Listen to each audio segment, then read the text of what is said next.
or two. And so now it's my distinct pleasure to introduce the first guest in our series, Junea Rocha. And Junea is co-founder of the Latin-inspired food company, Brazy Bites, who received multiple offers on ABC's Shark Tank. I hope you had a chance to see all of that. So after securing a deal, she became an overnight success nationally and eventually globally. She is also a contributor at Forbes. And today, Junea will share her journey to form her business and the keys to new business success. Please join me in welcoming Junea. Good afternoon. Great being with you today. Kathy, thank you so much for inviting me, and Ruby as well. Really appreciate it. So I have structured a session for us today. I'm gonna tell you a little bit of the story of the Brazy Bites brand and how we created the company from scratch, just from an idea about 11 years ago. And so I'm gonna kind of try to summarize 10 years of a journey of a small business owner. And through that, there will be some nuggets. And then at the end, I'm gonna share with you a few of my biggest lessons learned, and then we're gonna switch to Q&A. So as Kathy mentioned, about 20 minutes or so of presentation. And hopefully you find it kind of fun and entertaining. I'll be sharing a PowerPoint here shortly. There is a lot of pictures, not a lot of words. So I'll be kind of walking you through this story, okay? And again, feel free to ask questions on the chat, and we'll have some time for Q&A in the end.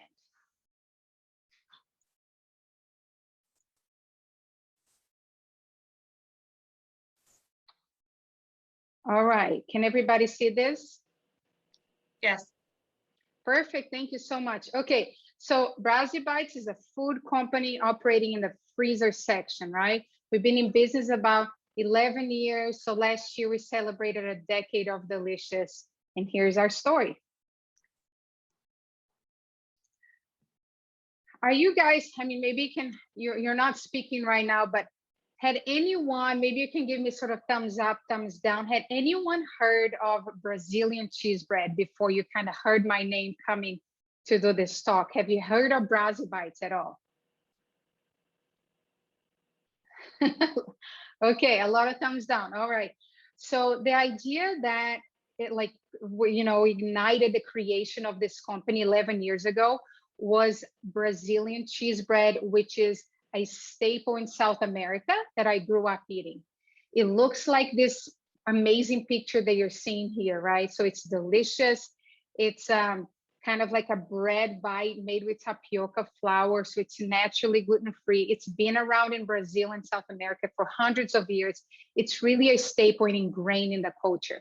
That means that anytime you're gonna show up at your neighbor's house, or there's a family get together, this is what's served, and it's delightful and part of the culture. It's also in grocery stores in the frozen format like we sell today. It's in school cafeterias, it's in malls, it's in airports, it's really truly everywhere.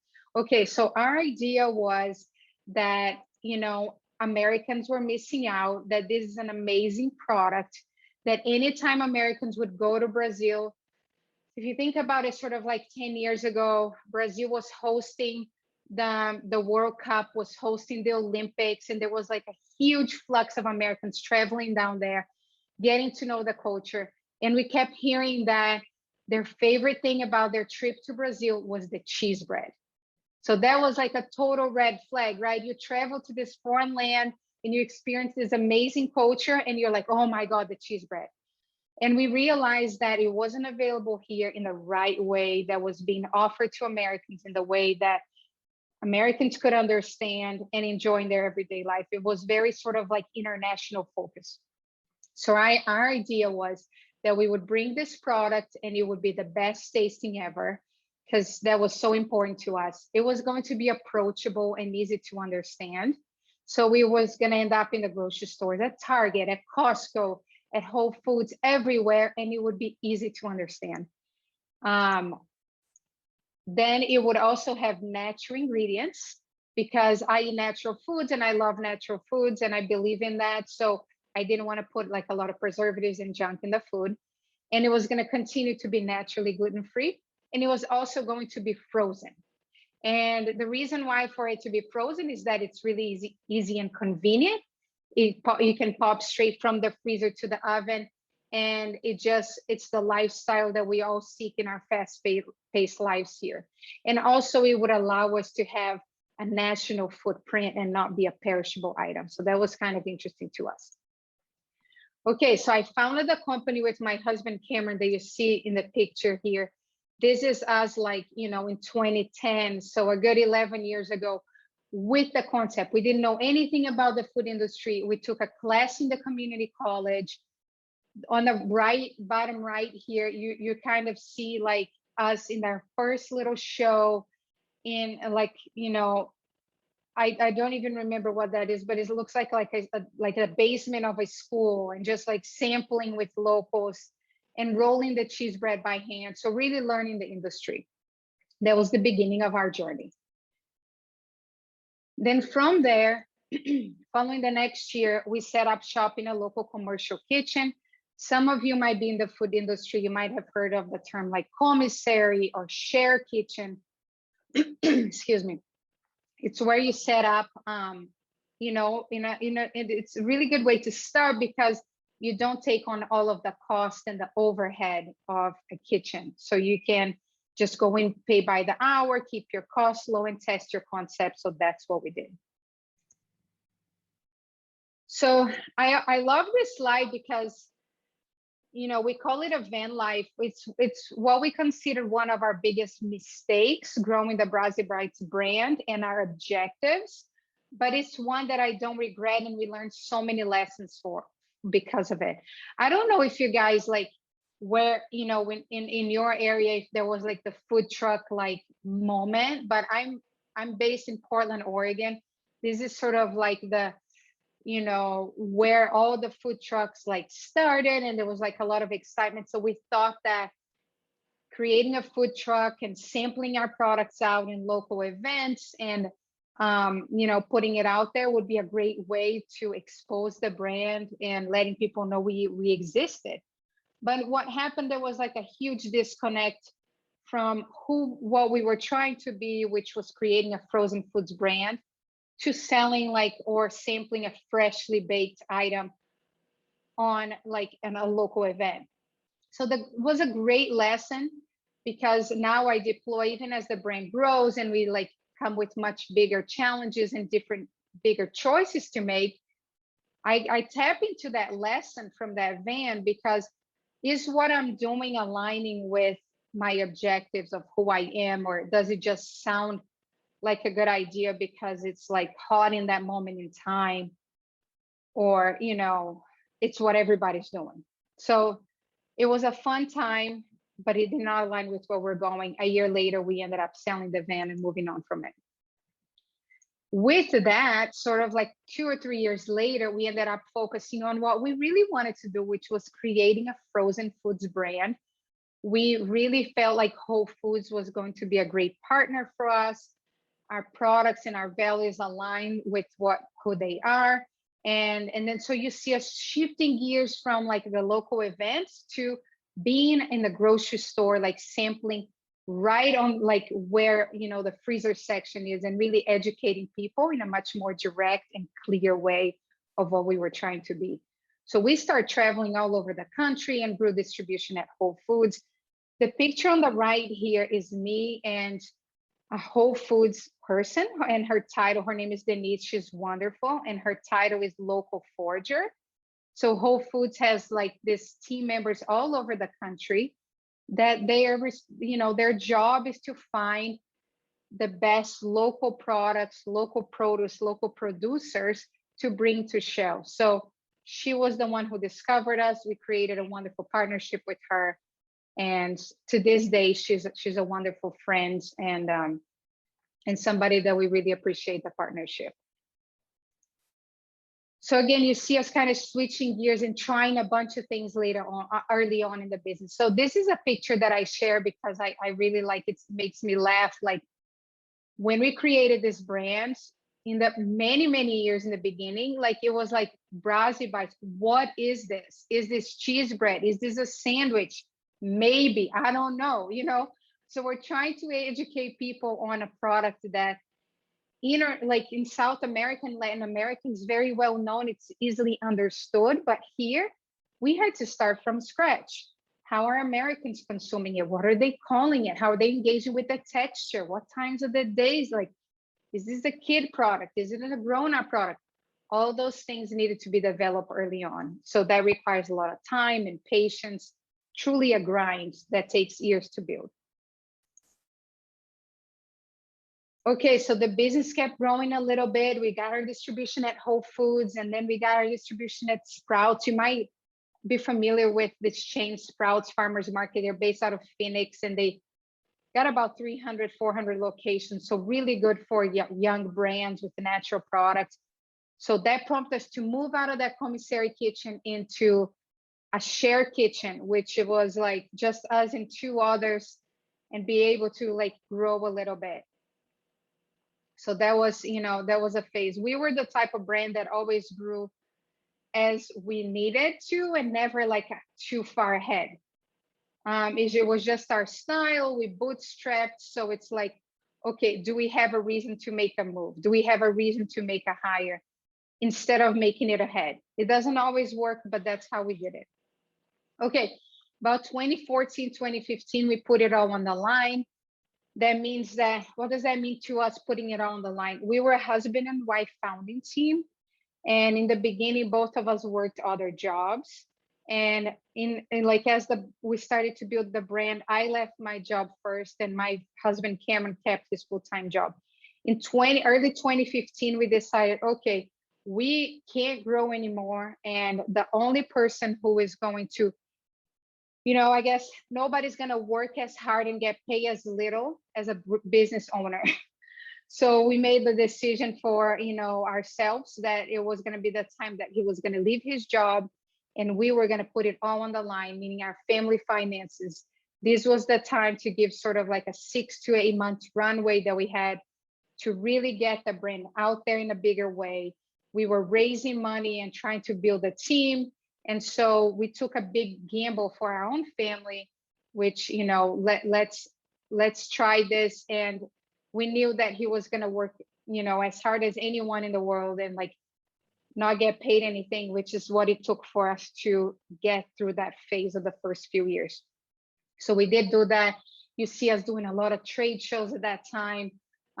You see us like traveling, like, traveling on the plane and shipping all this stuff with us on the plane, doing everything that was like sort of like more entrepreneurial, cheaper way to travel, our best, building things by hand, really bootstrapping the business.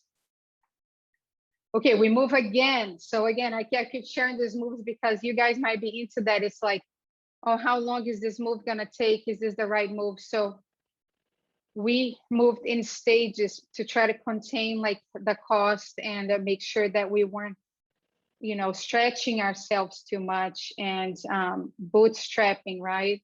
Which is a great way to grow a small business.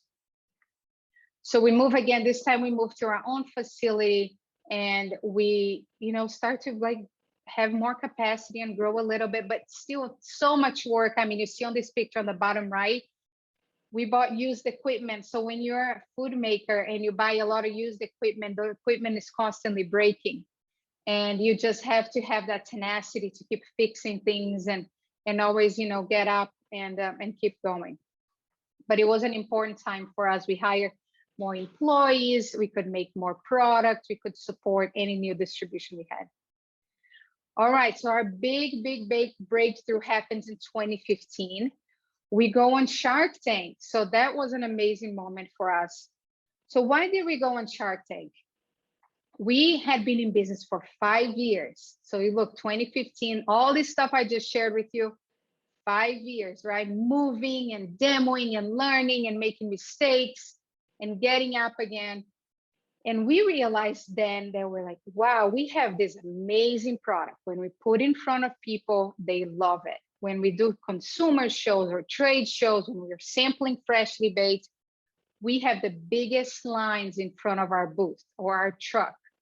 There's something special here.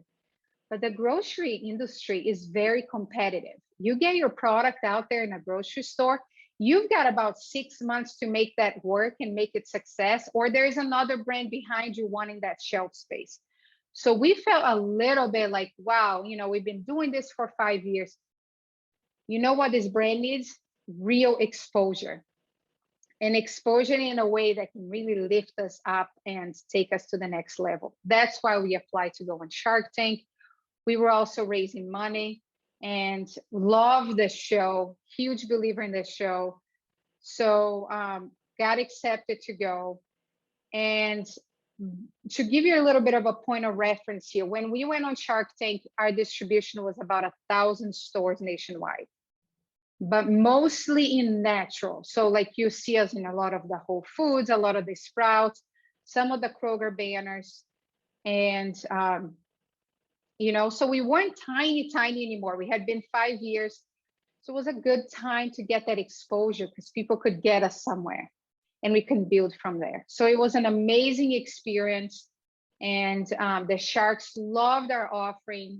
They literally, there's a scene of one of the sharks taking a bite on our cheese bread, closing their eyes and saying, "Oh my God, I can't believe this is gluten-free. This is so delicious." And so the rest is history for us. The brand really blew up overnight after that appearance on Shark Tank. Everything that we had been working for 5 years came to life. All the deliciousness that we were trying to tell people that existed, was broadcasted to 9 million people on prime time. This is pre-streaming, which I'm grateful for, because nowadays with streaming, the impact of the show has gotten a lot sort of less concentrated into that one big moment and big night. So it's kind of a little bit harder. But what followed the next couple of years is that, we sold 50 million pieces. We got into Costco and we move again. Why did we move again? Because the brand grew so much that we couldn't maintain that facility anymore. We changed our business model and created an office with more staff. This picture on the bottom right, you see, I had my son, Logan, who is now 4. So I was juggling all of that and became a mom and was just navigating all of that. And you do what you can when you're running a business. Okay, 2018, we continued to grow the brand. So bear with me here. I'm almost to the end of this story. I'll get to the lessons here for you guys. 2018, we realized, look, we get this massive exposure on Shark Tank. Thousands and thousands of people experience our brand and fall in love and understand what we're trying to offer and align with our values. So we realized that we had this amazing consumer that wanted more out of us. So we looked inward, did a lot of research, who we are, what we have the permission to bring to people, and started growing into a Latin foods better for you brand. So better for you is a term in the food industry that just indicates that you are, creating products that have clean label, that are focused on the consumer, that are truly better for you. That's paramount, in taste, in values, in ingredient sourcing. There is authenticity behind on who is running the brand. So we're part of that sort of category. And so we decided also, we realized that we were so small in terms of the team running the brand. We only had about 5 to 6 people. And it just was too much on me and Cameron, the founders, working nonstop. Now you're going on 8 years, right? Even though the brand is has achieved so much, we had not stopped working for almost a decade.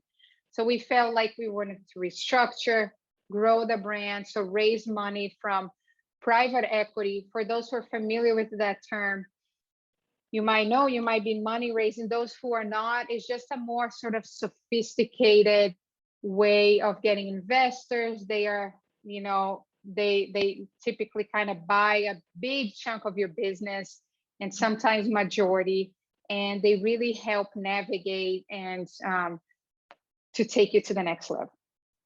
So that's what we did in 2018. And that was a great experience. We've got that ownership today in our business. So 2010, like all of you experienced, COVID hit. We had to pivot and navigate a change in both our team, which we all worked most of us in our office together and everybody went remote. We also saw a lot of changes in our industry that we had to navigate, that we're still navigating, right? COVID is still here and we're hopefully getting out of it, but that's just like going from like seeing each other every day and really running a tight business to going remote. And all of us had to navigate that. So you guys totally understand. So who we are today, we're Latin inspired, better for you gluten-free brand, revolutionizing the freezer section. So creating new products, delighting our consumers. We have 3 product lines, the cheese bread, empanadas, and breakfast sandwiches. And breakfast sandwiches are brand new, just launched this year. And you can find our products in about 15,000 stores nationwide. So this is, I wanted to show you guys like what sort of our revenue and our growth was as a brand as we navigated all these dynamics. You can see here from 2010 to 2015, there's barely any revenue. So you're like really seeing the founders of the brand working nonstop and figuring it out. You know, it does take that long. Every time like somebody perhaps discover us and think, you know, we discover so many brands out there, think that they're overnight success. There's probably 5 years of a lot of hard work that nobody knows about. But you can see really Shark Tank, you know, moving the trajectory of the brand and taking us to a whole new level. And then our ability to create new products, to grow the team and really live up to the full potential of the brand we had created. Okay, final slide here for you guys. Obviously super like broad strokes on a long, you know, sort of like 11 years of a lot of like ups and downs and moves and this and that. But, you know, wanted to share some key lessons learned here that probably you picked up. So the first one is like focus on what's working. And that seems like so basic and seems like, of course, I'm going to focus on what's working, but I wanted to talk about that for just a second. What does that mean to me and for the Browsie Bites brand? We were like laser focused on this one product line, on this one idea for like 8 years. You know, in a lot of times as we are small business owners, we see a lot of opportunities. People come out and they say, well, you should do this, you should do that, you should do this. One of the things that made us successful is our ability to be just really focused on that and say, you know what, we're going to do the cheese bread because this is what, you know, our idea is, what we believe, and we're not going to create a bunch of other stuff because that would have been totally, you know, it would have taken the focus out and it would be very challenging for us in a small team bootstrapping the way that we work. We only started to expand the brand when we were ready. That was later on. And I've seen a lot of entrepreneurs and small business owners make that mistake. Just do a lot. It's okay to stay focused and do just like be great at what you do. It does take hard work and dedication to grow a business, to grow a brand. It takes time, you know, and I think that knowing that and just like waking up every day and understanding that is helpful. You know, the overnight success are few and far in between. They typically don't exist. The story is not being told fully. So it really does, but it is rewarding if the work is one that you believe. In my case, I believed in this product so much, and every time we would put in front of people, they would just love it. And we knew like there's something here. We just have to figure out what is that and how we're going to make this viable.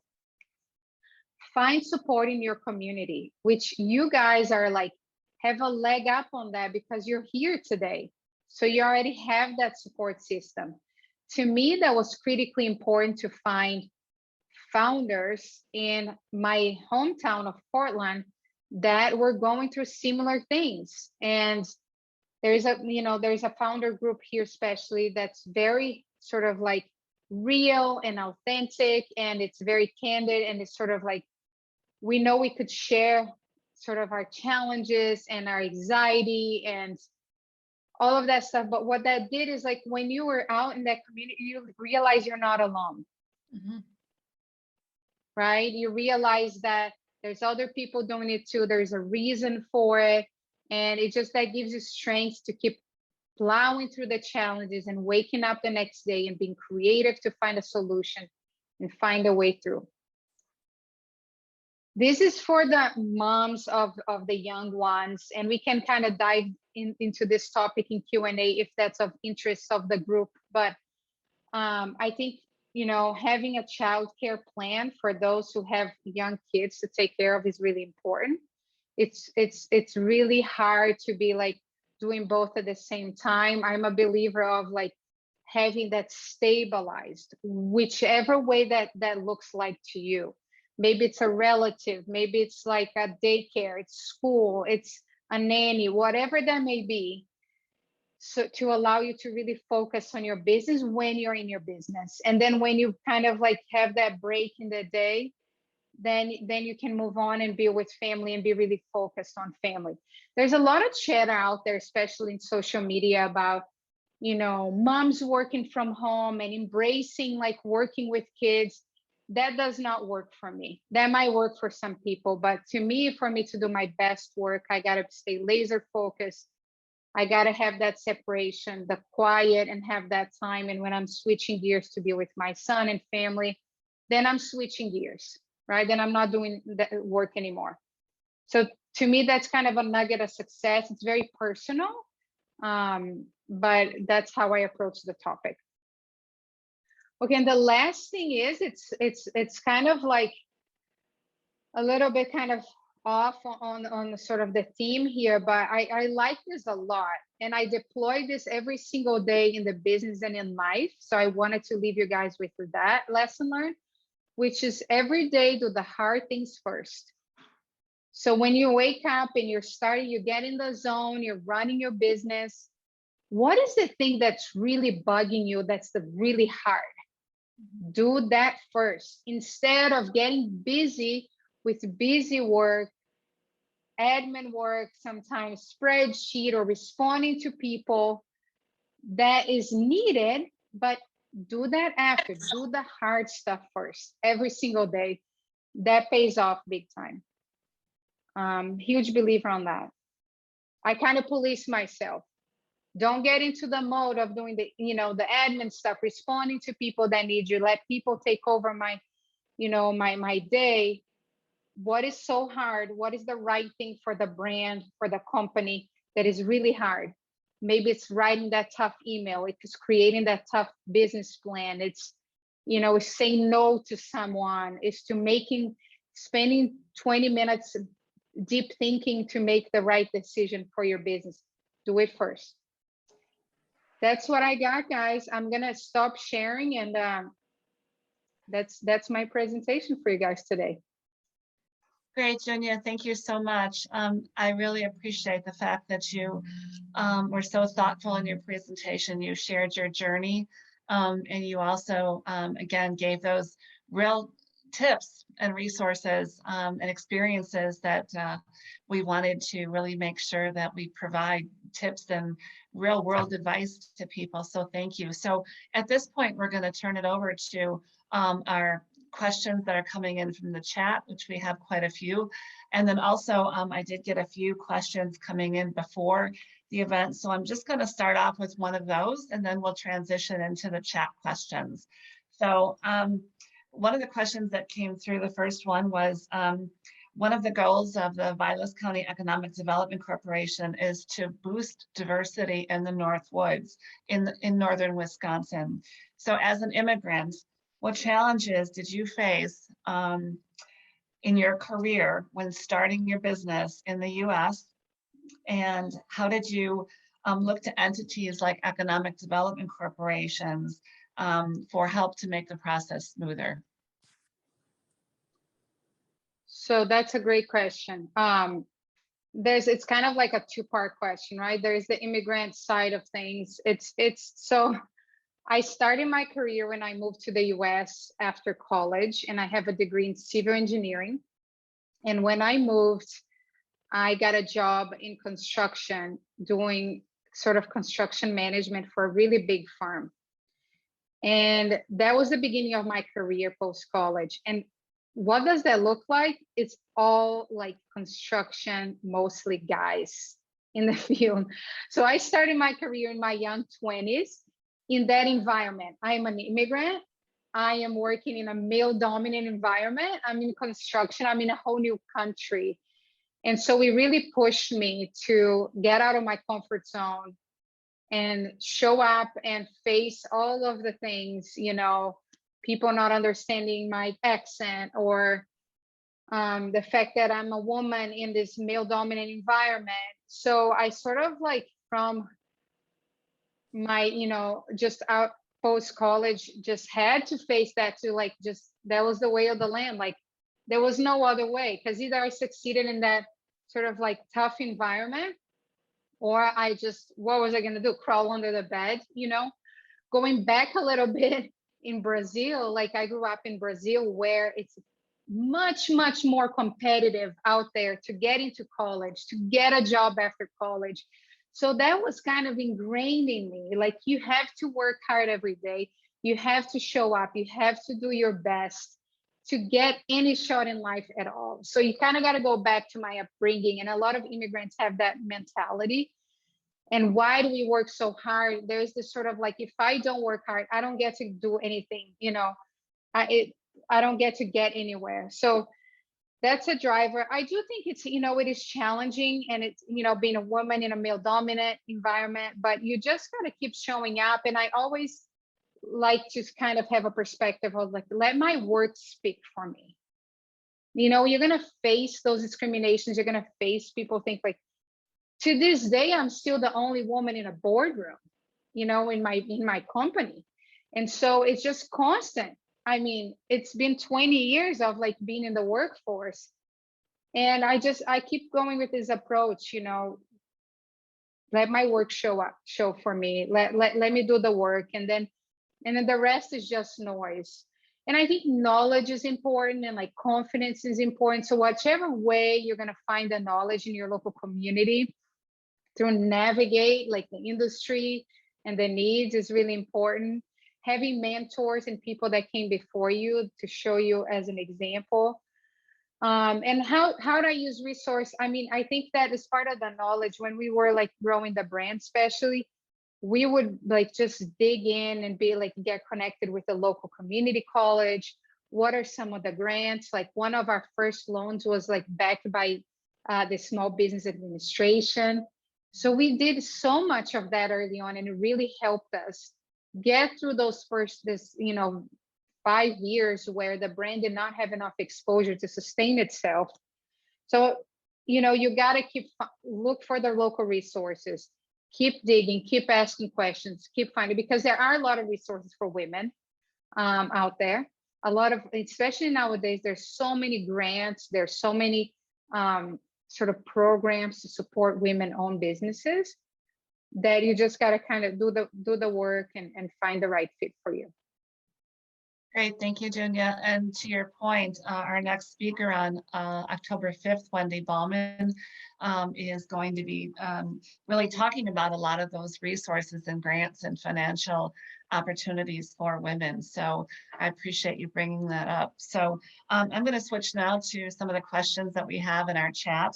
And we have a question from someone in our audience who said, did you get guidance from the Shark Tank investor to change your business plan?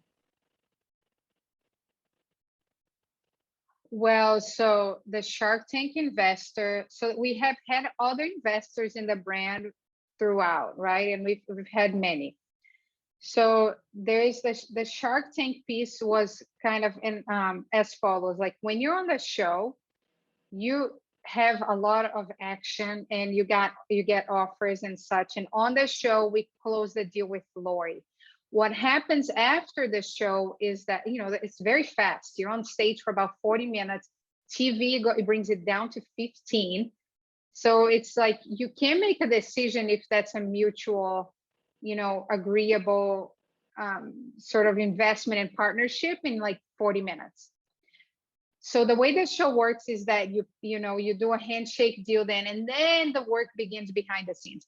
What happens to our brand is that as we got to know each other and like the direction that we, I wanted to go and like how the deal was going to be structured, we decided to not do a deal with Lori. So that does not mean like Lori is wonderful and we had a wonderful time getting to know her. It just wasn't a good fit for our brand. So mutually, both sides said, you know what, not a good fit. We're gonna part ways. And so we don't have a shark involved in the business. However, I have had a lot of investors involved in the business over the years, and including now I have, sophisticated group of investors. And when you accept money from the outside and they're coming into your business, there's always different opinions that are going to come into your business. So you have to be prepared to work with that. You can't, it depends on how the deal was structured, what is the percentage of ownership that they took of your brand, of your company.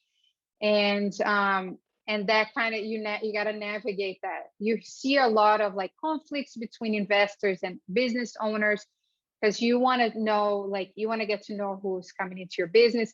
You want to have this sort of high level business plan and vision before you even close the deal, right? You spend a lot of time with them via like coffee or dinner and meetings, what have you.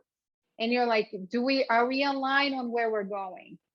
And then you bring the money and then you bring the paperwork that changes the structure of the business. Because if you're blindsided by it after the deal is closed, then both sides did not do a good job getting aligned on where we were going. Yeah, that's how I see it working. That's good advice. Thank you. So another question on our chat. Did you utilize bank lending, and for what purpose? I did utilize bank lending, and it was kind of the one I mentioned about the backed by the Small Business Administration. So the purpose that I utilized that was to build the facility. So that facility that I said we build our own facility, that needed to be paid for. And we kind of paid for it in two ways. We had a bit of a bank loan that we had to navigate, but didn't find it, I guess, call it like impossible, right? I think that's intimidating, but that worked out for us. But we didn't have enough to cover that. But we bought, like, for example, like we were able to buy some of the equipment. We were able to get the facility right where we needed it to be. And then another loan that we got was from Whole Foods Market. So I mentioned the importance of our partnership with Whole Foods. In addition to that local forager, position that they have a small loan. They call it like I forget. There's like a huge program that around that. I don't know if they're running that anymore post Amazon, but what they would do is they would lend you money at a really low interest rate or a very small fee for the loan for equipment. So this loan could only be used for manufacturing type stuff. Maybe you're buying bags and you're buying like an equipment machine and stuff like that.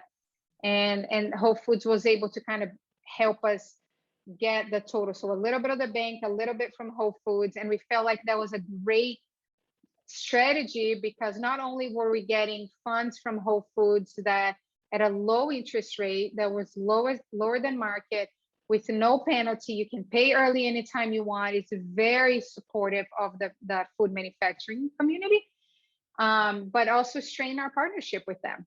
So it was, they wanted to see us succeed. So huge fan of like those types of partnerships. As the brand grew, post Shark Tank, and we paid off the loans, but we did deploy that. I found that like in that process, that loans from banks and things like that are much more doable if it's against something tangible, like a piece of equipment, like remodeling or something that's going to lead you to expand your business.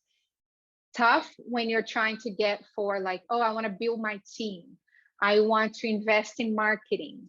I want to rebrand my company and pay a marketing agency. That's hard to do, because even Whole Foods is very strict.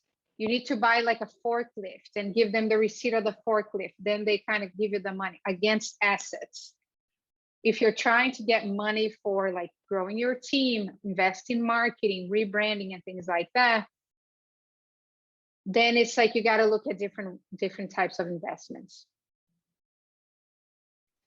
Here's another question on our chat. Have you experienced any supply chain issues due to the global supply chain issues as a result of COVID? And if yes, how have you overcome those issues? The biggest challenge that we've had is in freight, warehousing, and a number of things related to that, less so the production of our products that are made with like dairy and tapioca flour. Those things did not get disrupted, but we saw a lot of disruption around transportation. Like even things like pallet shortage, with the labor market challenge there were things like that. It has been, you just got to navigate. It's like you tackle one problem at a time. You got a pallet short. Okay, what does that look like? Is there another type of pallet? Is there another supplier? We had to tap into like the freight industry, like multiple different freight partners, and move product from a warehouse to another warehouse because there's not enough drivers. There's been a ton of that over the last 18 months because of COVID. Yeah, I would assume so. So switching some topics around a little bit here, Junea, here's one that I think a lot of women could relate to. As a homemaker, what challenges did you face juggling all roles, building your career and business, and performing your duties as a mother and business partner? What processes, methodologies, mindset helped? I know you touched on that a little bit with your little one, but if you could expand on that, because there are a lot of women, and I'll say gender neutral men, that are staying at home too, that are trying to juggle this family work-life balance. Yeah, so it requires a lot of discipline and scheduling and planning. I don't think that like you just get to wake up and just be like, what is my day going to be like, and juggling things, right? I touched on the childcare piece a little bit, but the way our family runs, like from Monday through Friday, it's very disciplined and very organized. From like all of the childcare coverage, obviously, like anybody's life, like stuff doesn't always work as planned, and there's emergencies and things. You got to be ready to pivot on in that case, but we try as much as possible to keep things stable. And so my childcare has been a huge focus on stability there. When I'm at work, I am at work, I'm 100% here, and I am doing deep thinking, and I'm focused on it. Again, I'm not a believer that you can be juggling little ones and doing an email and doing a Zoom call. You sure can, but just your brain is going to operate at just a shallow level because you're switching gears all the time. And if you're trying to make the big decisions for your business, the ones that really going to like move you forward in a meaningful way, you can't be distracted every time, everywhere. And so, kind of having that physical separation, even if it's in your home, but you're physical separated in another space, I find that important. We are also like, we do a lot of planning with food. That's kind of like diving into a thing, but like we have a food plan almost for the week and do a lot of cooking on Sundays. Saturdays and Sundays, we have normal family days. We take the days off. We call it family day. It's what my son calls it, but it's just what we're doing. But like on Sundays, we're prepping for the week in a very organized way. So like, we're not thinking about, like, you guys might have heard that a lot about like those really successful entrepreneurs and business people, like the Steve Jobs of the world, the like Mark Zuckerberg, the people in tech. They even wear the same thing every day because they don't want to waste their brain power on choosing their outfits. So I don't go that far, but I try to remove distractions from my day. So like when you only have so much bandwidth every day. Your brain can only take so much. We're all humans. That's like no arguing with that, right? And so how can you kind of remove distractions so you're performing at your highest level? So those things like, for example, like proper sleep, proper hydration, just being physically strong to be able to handle, because running a business actually requires a lot of physical strength.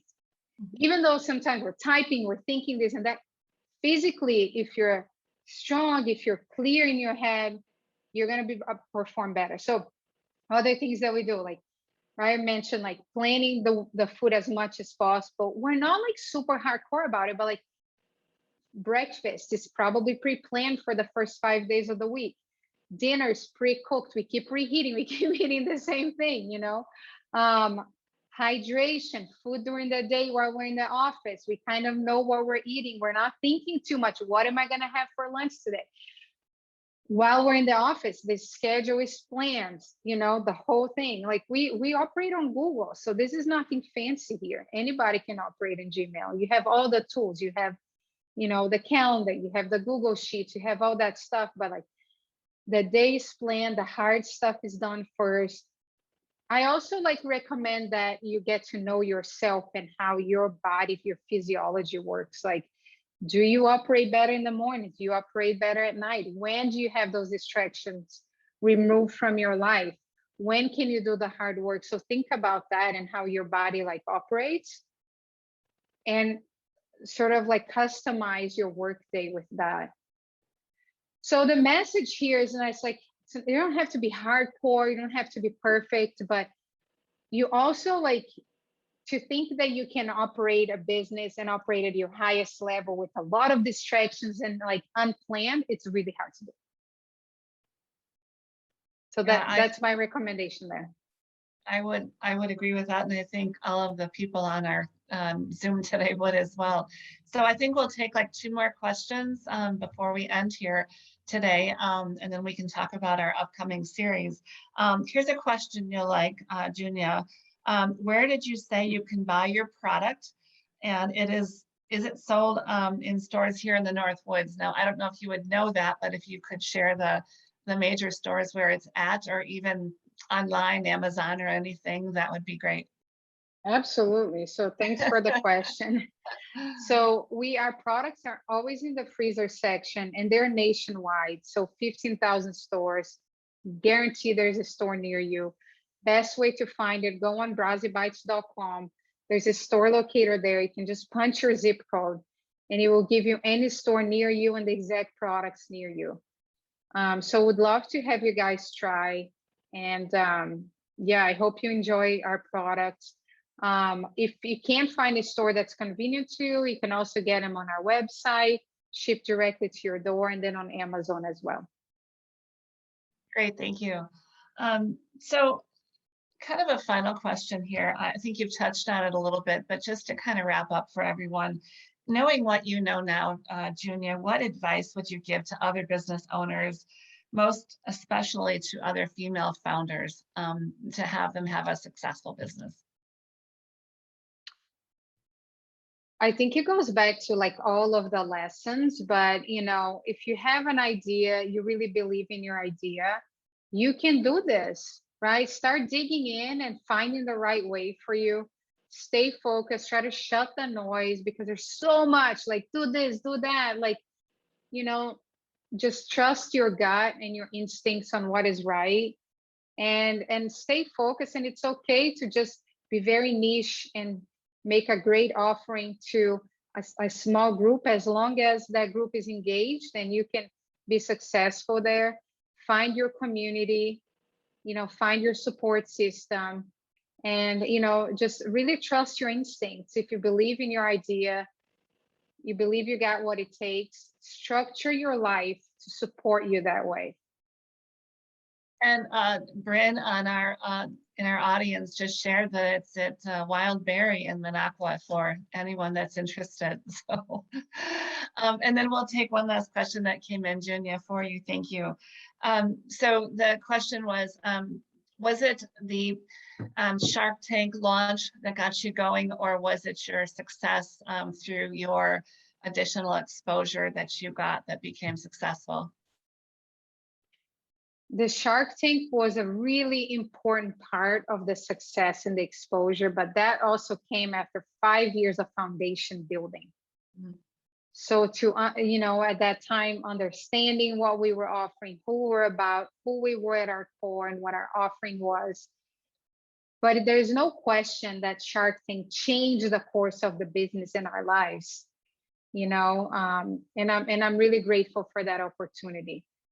But I wouldn't say Shark Tank made this brand. What made this brand was hard work, dedication, an idea, you know, all of those years. And it just gave us the platform to be discovered.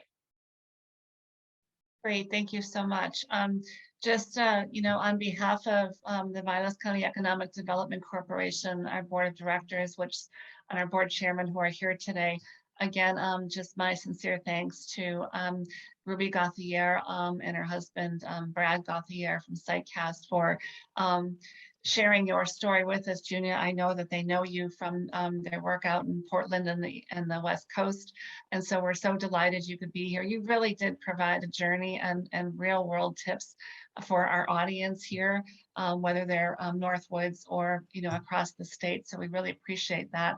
Again, this is recorded, so we will have many more people look at this as well. And what I'd like to do at this time is just share with everybody briefly the upcoming calendar for the rest of our speaker series. So we were so delighted that Junea kicked it off for us. And again, our goal is to go kind of global, national, regional, and then local.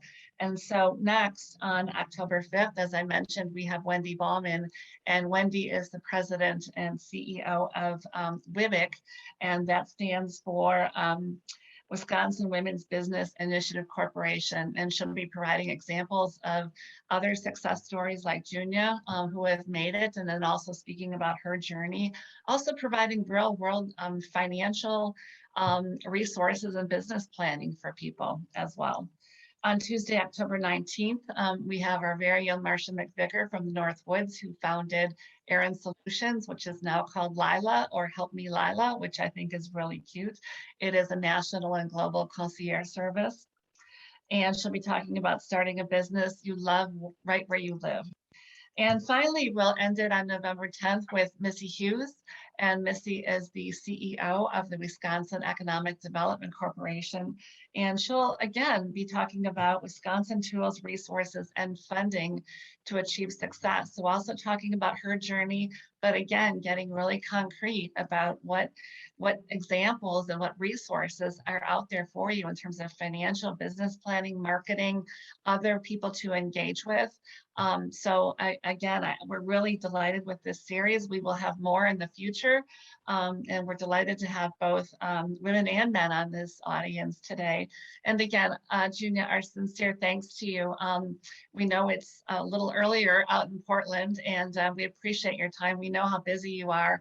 We are absolutely thrilled for your success. We offer you our congratulations, and you've been a real inspiration and empowered a lot of women on this audience call today, and we hope others as well. So thank you very much.